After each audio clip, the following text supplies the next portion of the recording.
All right, everyone. In this video, I'm going to actually teleport you into the future with your B2B sales and prospecting and show you how to generate leads and 10x your lead flow overnight using my plethora of knowledge and experience in doing B2B sales and outreach for a lot of years and seeing thousands of our customers fail with some of the mistakes that have ultimately led to low lead conversions, not enough bookings, not enough deals, not enough cash flow, not enough opportunities. So if you've ever sat down to watch a B2B sales video on YouTube, then I definitely recommend you watch this entire thing, particularly if you're stuck in a rut or you're even looking to really scale your outreach. This is the video to watch. If you've seen my videos in the past, this is a Notion doc. You can save it. You can make a copy of it. The link is in the description. If you watch this video in its entirety, what are you going to learn? So first of all, you're going to learn how to skyrocket your lead generation, how to execute your cold outreach campaigns effectively to engage your target audience and generate a high volumes of quality leads. You're going to be able to boost your outreach conversions using the tactics I'm going to talk about. It's going to save you a boatload of time, probably years of trial and error. I see a lot of people just wanting to, dive in and just do cold email and all this kind of stuff, and that's great. But I'm going to tell you what you should do next and help you implement some effective strategies so you don't waste a bunch of time and money on efforts you shouldn't be focusing on. I'm going to show you how to achieve sustainable growth with your sales and outreach and your pipeline, ultimately help you stay ahead of the competition with some of the tactics and strategies I'm talking about. If you are not familiar with me, my name is Patrick Spielman. I'm the founder and CEO of Uptics, which is a sales automation CRM, and I've helped tens of thousands of salespeople and over 3,000 customers boost their sales with the strategies I'm going to be talking about. I'm a former 6-time award-winning master franchisee at a company called Sculpture Hospitality. I ran a 7-figure sales agency. So everything that I'm going to talk about in this video is based on real-life experience. I didn't just go watch YouTube videos and then I'm regurgitating it. Like, this is actual experience. But enough about me, let's dive into it. So the first thing I'm going to cover are the 3 problems B2B businesses experience with outreach that hold them back from massive success. This is key. The 3 things that I'm going to go over, just to give you a high level, is cold email execution. Obviously, cold email is like the main thing that people are using this day and age to start their outbound efforts. So I'm going to talk about that, some problems and some things you want to avoid. All right. I'm going to talk about channel choking, and then I'm going to talk about rejecting silent buyers. And these are things that you definitely want to learn about. So hang tight with me. All right. Cold email execution. So it's often marketed, cold email, as an easy way to generate leads. And this is portrayed by, the gurus out there. And I've probably been one of them because, obviously it's a great channel to use to grow your sales, but it requires a strategic effort in order to actually succeed. So I want to talk about first the common pitfalls and challenges that come with cold email. The common approach, if you are newer to cold email, you maybe wouldn't know this, but if you've been doing cold email a little while, you might know some of these things and you're starting to experience them. And even if you're an expert at cold email, these things usually are a linchpin for you, even for the experts out there. So maybe it's a little bit of a reminder, but the common approach is to grab a large lead list, unsegment it, and then cast a wide net, basically. So most people are starting with a big list of diverse personas, meaning you're trying to target several different buyer persona types with one list to ultimately get the biggest list you can so you can just crank volume. Then the next thing is you write cold emails using generic templates or tools like ChatGPT without any customization, relevance, or maybe even personalization. And then you launch it and you ultimately pray for results. So you enroll all of those big leads, that big wide net that you're trying to cast, into a single sequence, and you launch it and you hope for the best results. So this is what most people do. Now, what are the problems with this? First of all, you're going to experience bad email deliverability, most likely. So without proper deliverability strategies or relevance with your copy, which actually hurts your deliverability, that's copywriting related, but irrelevant copy leads to bad deliverability because people mark you as spam. And if you're not personalizing the emails, and I'm not saying you need to manually personalize every email, but there's ways you can write copy to make the emails feel more personal. But often it's going to lead to your emails landing in the spam folder. It's going to lead to low engagement rates on your emails, low interest rates, low reply rates. And that's not good. That's not good for you getting results. It's also not good for your email deliverability. So this stuff kind of snowballs on each other. And ultimately, what's going to happen is you're going to have a lack of clarity with where you're getting results with your email outreach. I call this lead dumping. By dumping all of those leads and using that diverse set of personas within one big lead list, trying to cast that wide net, you're going to have zero clarity on where you're getting results, and it's going to be very difficult to find your source of wins, which is ultimately going to make it even harder to get results. So if you experience these problems, what's going to happen as a result of it? You're going to be tempted to scale up, basically to mask the lack of results that you are probably going to get. And by trying to scale up, you're only going to amplify the problems, and it's going to cause more and more breakdowns in your process, leading to less results. We don't want to do that. And ultimately, what that's going to do is it's going to force you to waste time and resources that you don't want to waste. Literally weeks, months. I've seen people take years to figure this stuff out. Literally, right now, we just launched a client that took years to figure out that his cold email strategy was not working. And now we just launched a very robust strategy for him, and now they've literally 4x the results with email overnight. But he spent years, and I met with this person over a year ago in our initial sales process. Even waited longer, and then finally decided it was time to try to solve the problem. So you can literally waste years. I'm not trying to like doomsday you to death here or anything. And ultimately, it might lead you to just abandoning the strategy and thinking it doesn't work. We don't want that. Or maybe moving on to another channel and starting over. And as you might know, starting over is very hard. When you start something over, you're going to have to learn a whole new set of problems and challenges and consequences and all this kind of stuff. Like, you don't want to do that. You just want to get better at the one thing. Does that make sense? So if you're running B2B prospecting or you're looking to scale up and actually 10x, what we need to do, of course, is we need to avoid all of this. We need to avoid all of these problems and all of these consequences. So now you're probably thinking, well, like, what should I do? Right? Well, let's move on to the next thing. All right. So many businesses, they channel choke themselves to death. So what I'll suggest is using multiple channels. But ultimately, businesses that start with just cold email fall into the trap of just relying on a single channel. Maybe you're doing just cold calling, right? Or maybe you're just using LinkedIn outreach or, social prospecting, that kind of stuff. But you're ultimately channel choking yourself and cutting off the airways to actually being able to generate leads at a bigger scale. So the solution is to use multiple channels and not put all of your eggs into one basket. When you rely on one channel, you can get cut off, or it can get, you could have an issue with, say, spamming and cold email, and then all of a sudden you get blacklisted. Well, this is very risky, right? You don't want to do that. The common approach that people do is, of course, over-reliance on cold email this day and age. It's very easy to do. It's sold as that, and it is a fairly easy to do, but there's a lot of technical things that you have to do right in order to truly succeed at it. It's easy to get launched and started. It's hard to actually get results. And oftentimes I'm just seeing people rely just on cold email. And then they're like, I'm just going to give up on this outbound thing. All right. And then that just leads to you ignoring channels like the phone and social. I realize it takes extra people, it takes extra time. But if you actually want to 10x, that's the title of this thing, right?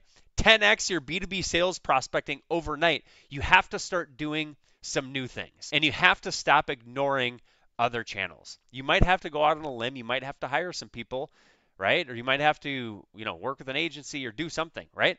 And the problems that come with this is you're going to have diminished engagement. So, look, cold email is good to get attention in top of funnel, all right? And you can get conversions with cold email. But if you don't use multiple channels, your leads are going to engage with you less. Because one, inboxes, they are busy, right? Your leads are busy doing things. It's easy to ignore an email, all right? But if you can focus on a multi-channel approach, you have a better chance at reaching your prospect. And ultimately, it's going to lead to missed opportunities by not using the phone or social. And you're going to get limited feedback. Don't discount this. It may seem weird, but if you're just relying on cold email, it's easy to ignore. If you pick up the phone and you call somebody, you can get real-time feedback from them. And then you can adjust and adapt and get better. On top of that, you're adding another channel. So you're going to get more insights. And if you experience these problems, the consequences you're going to face are reduced conversions by relying just on a single channel, right? You're going to miss conversion opportunities that could be captured on other channels. Some people just respond, and pick up the phone. Some people don't reply to cold email. Some people will reply to you on LinkedIn, but not pick up the phone, vice versa, right? So we're using all of these things together to maximize our chance to increase our conversions, right? But we don't want reduced conversions, right? You can ultimately have pipeline stagnation, all right? If you don't have multi-channel outreach, right? You might overwhelm your prospects with constant emails, all right? You can space them out, of course, but again, you're still going to have the problem that they might not just reply to you on email. I'm not suggesting you should stop emailing them at some point. I'm suggesting by adding more channels that you could ultimately fix this, all right? And the flawed solutions that I see a lot of people here do are intensifying their emails. So in an effort to avoid adding multiple channels, what they're doing is like, I'm just going to go get more leads. I'm just going to go start pounding more and more emails. And while I'll agree, yes, you can scale up volume, and I like that approach, it doesn't mean that you're going to get better results. It often means you start dealing with more and more problems. Things like landing in spam, spending unnecessary time on problems and issues, spending more money on leads, right? Than you need to. Another flawed solution is switching channels abruptly. People going from, say, just cold email to just cold calling. That's a bad idea. They all go together. But shifting to another channel isn't necessarily going to solve your problems. It means you're going to have to start the learning curve all over again. That channel is going to have a whole new set of learning curves. Whereas if you just spent time focusing on the one channel, getting that perfected, and then adding another channel, then you're gonna reduce the odds that you're actually channel choking yourself. And another flawed solution is just neglecting follow-ups in general. These other channels can help you with nurturing with follow-up, and most people aren't doing this, which will lead me actually to my next point of rejecting silent buyers. But before I get into that, does this make sense? You see how all of these problems, these consequences, and the flawed solutions can ultimately diminish your ability to actually getting real results with outbound? I've seen this literally hundreds of times with customers.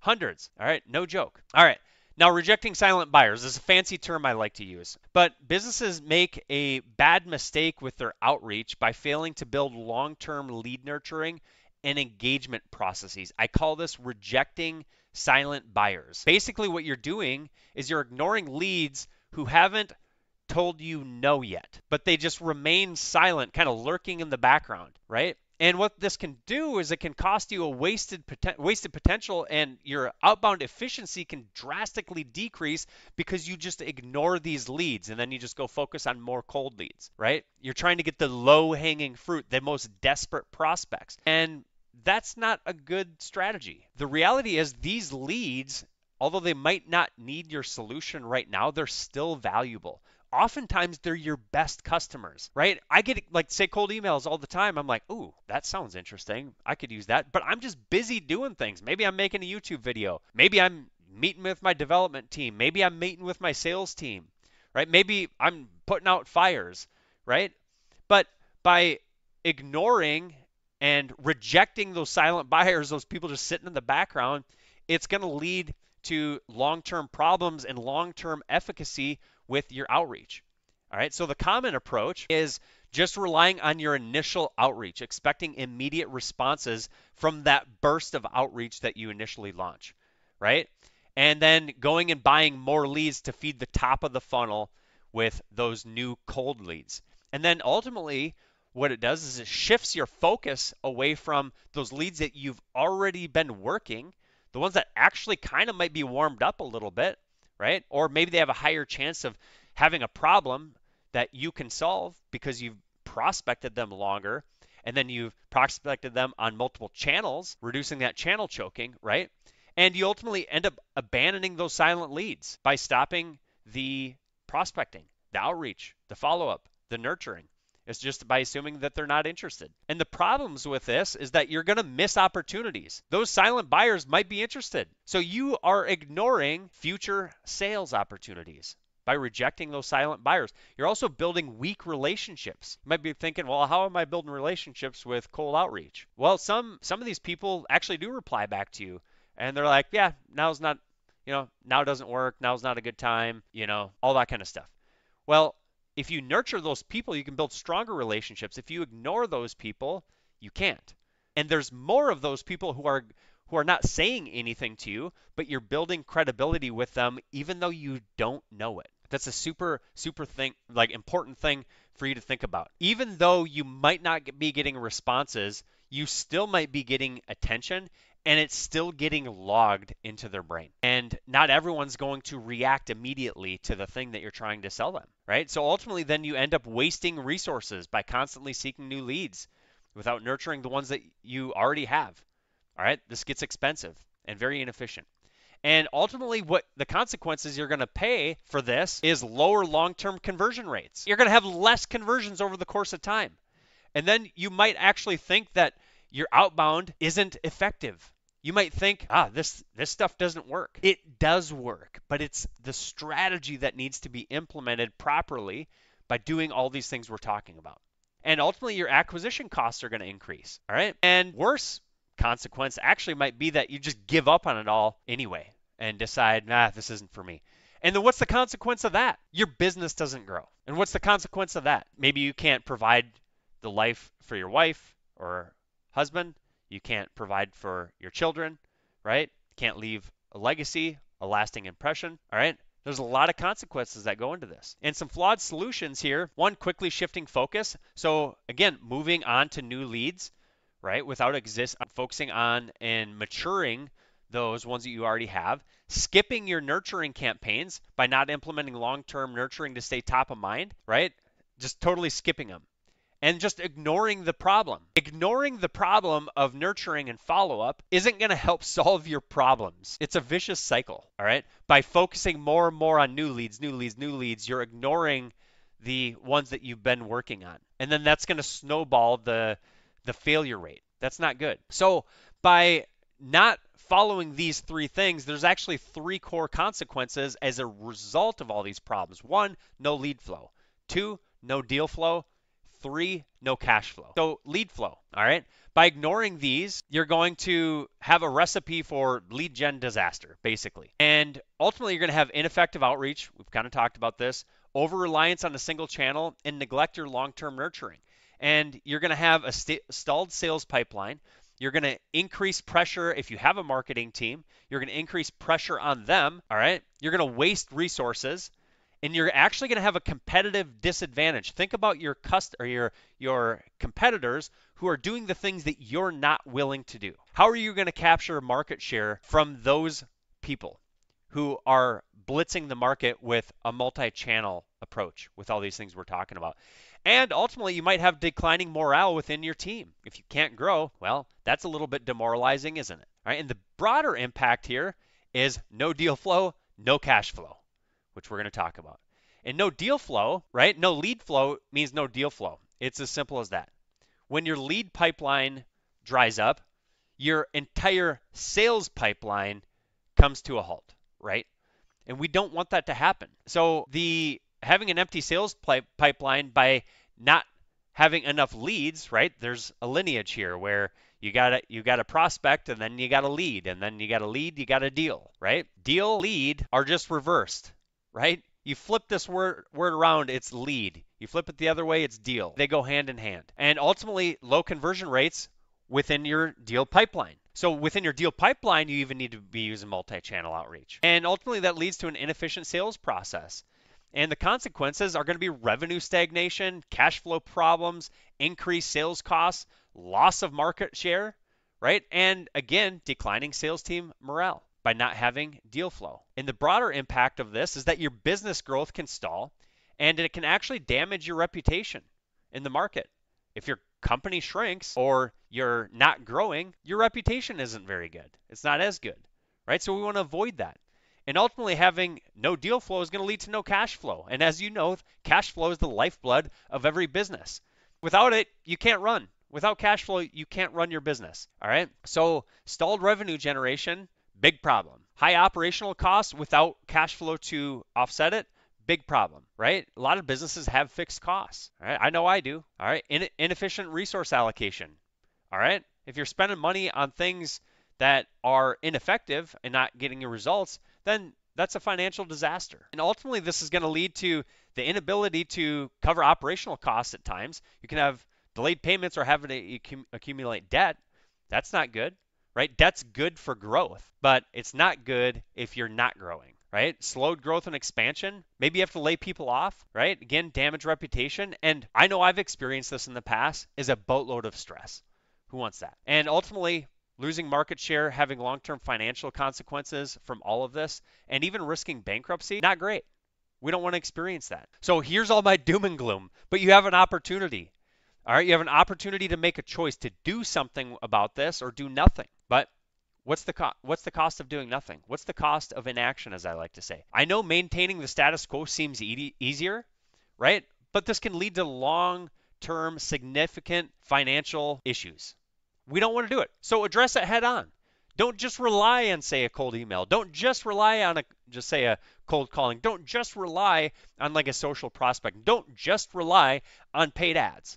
Don't just rely on organic. Broaden the scope here. We're going to miss revenue opportunities. Every single month you sit around and wait to make a change in your business, you are going to miss revenue opportunities. Your leads you don't follow up with, your deals you don't close, and your silent buyers that are ignored translate directly into money left on the table. Do you want to leave money on the table? I don't think so. You're going to have increased competitive disadvantage. Again, right? Competitors optimizing and doing this stuff, they're going to win. All right? We don't want that. Operational inefficiencies. We don't want this. And instability. We don't want it at all. So let's calculate them. Let's do some math to get a grasp on this. Let's just say your current revenue is, say, $50,000. If you were to add 5 new deals per month at a $10,000 value, now all of a sudden 5 deals times 10,000 equals 50,000, and now you've had an annual increase of 600,000. Congrats, you've doubled your business. And you could probably do more than that. Let's say you're just doing cold email. Well, if you start picking up the phone, you could probably double your business just doing that. If you start doing social, maybe you can double even doing that. Maybe not. Social is a little bit tougher, especially say in LinkedIn, but it's certainly going to help. But then once you have that going, scale it. Once you've nurtured, stopped rejecting your silent buyers, stop channel choking, right? And stop having issues with your cold email, all right? So by just recognizing the cost of inaction can hopefully get you to think about actually implementing these things, all right? So I want to encourage everybody, don't let fear of change hold you back. Because these things that I've talked about in this video so far, I see so many businesses avoid. They avoid. I know it's uncomfortable. All right. It's not easy. It's not easy for me even. Right. I own a software that helps with all this stuff. You know, we've got our sales team, but we're constantly growing. We're constantly changing. We're constantly tweaking. We're adding new things. We're trying new things. And we're constantly scaling up. But don't let the fear of change hold you back. All right. Start taking steps towards a more profitable and sustainable future. Next steps. If you got some value from this content, please like, share, and subscribe to the channel. Comment below if you have any questions. All right. And if you found these tips really helpful, I'd love for you to check out my software. All right. I like to say we have the most effective and intuitive outbound sequencer with dynamic email deliverability, multi-channel outreach, and lead nurturing paths to help you succeed. We've got a free trial and even a free forever plan. And my Cold to Gold Accelerator can help you implement a lot of these strategies into your business. All right. So I hope you got some value from this video. Thanks for watching, and we'll see you on the next one.